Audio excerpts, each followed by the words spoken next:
अच्छा, अब ये भी सवाल उठता है कि अब क्योंकि वो अपने घर को चली गई, यानी कि शादी करके, उसी का घर है वो टेक्निकली तो, बट सास-ससुर बहुत प्रेशराइज़ कर रहे हैं। अच्छा, एक हद तक प्रेशर वो करती है या सहती है, सब चीज़ें होती हैं, बट अब वो नहीं सह पा रही है। तो अब उसके लिए क्या कोई लॉज़ हैं, कोई राइट्स हैं उसके लिए? बिल्कुल, मैंने आपको जैसे कि बताया कि ऑनर किलिंग है या आपको हैरेस कर रहे हैं, असॉल्ट है, वो सब कुछ सिर्फ हस्बैंड के लिए नहीं है।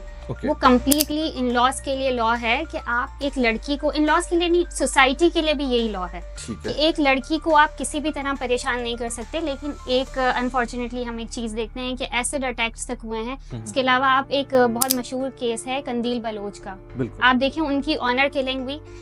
वो जो भी कर रही थी वो स्टेट का और उनका प्रॉब्लम था। स्टेट जो है वो उस चीज़ को एंटरटेन करेगा। आप इन पर्सन जाके किसी का कत्ल नहीं कर सकते, किसी को मार नहीं सकते। लेकिन अनफॉर्चुनेटली अवेयरनेस ना होने की वजह से ऑनर किलिंग, स्पेशली इंटीरियर में अगर हम जाते हैं तो 13-13, 14-14 साल की लड़कियों की ऑनर किलिंग होती है।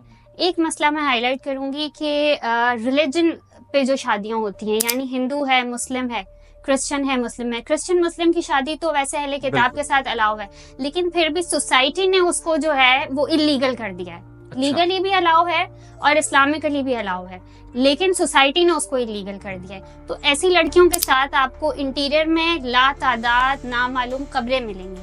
अच्छा। यानी होता ये है कि लड़की जब चली जाती है, लड़के के साथ शादी कर लेती है अपनी मर्जी से, फिर क्या होता है कि वो लड़का, उसके जो पेरेंट्स हैं वो भी उसको एक्सेप्ट नहीं कर रहे होते क्योंकि आपने दूसरे रिलीजन में शादी कर ली है।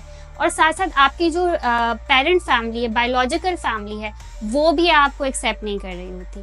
और नतीजतन या तो ये वाली फैमिली मार देती है, इन लॉज मार देते हैं, या फिर आपकी जो बायोलॉजिकल फैमिली है, आपके अपने पेरेंट्स हैं, वो आपको मार देते हैं। ऐसी सूरत में अब ये कब्र कहाँ जाएगी? अब कराची तो आपको बहुत बड़ा, या इस्लामाबाद, लाहौर, बहुत बड़े बड़े शहर हैं, यहाँ नामालूम कब्रें नहीं हैं। लेकिन अगर आप गांव देहातों की तरफ चले जाएं, कच्चे में चले जाएं, तो वहाँ औरतों की नामालूम कब्रें हैं।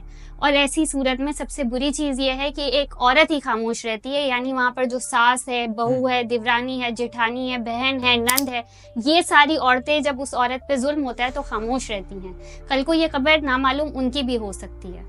तो ये सारे अटैक्स पे औरतों को एक होने की जरूरत है। यानी फैमिली में अगर कोई मर्द वायलेंस कर रहा है तो एक दूसरी औरत उसके लिए स्टैंड ले।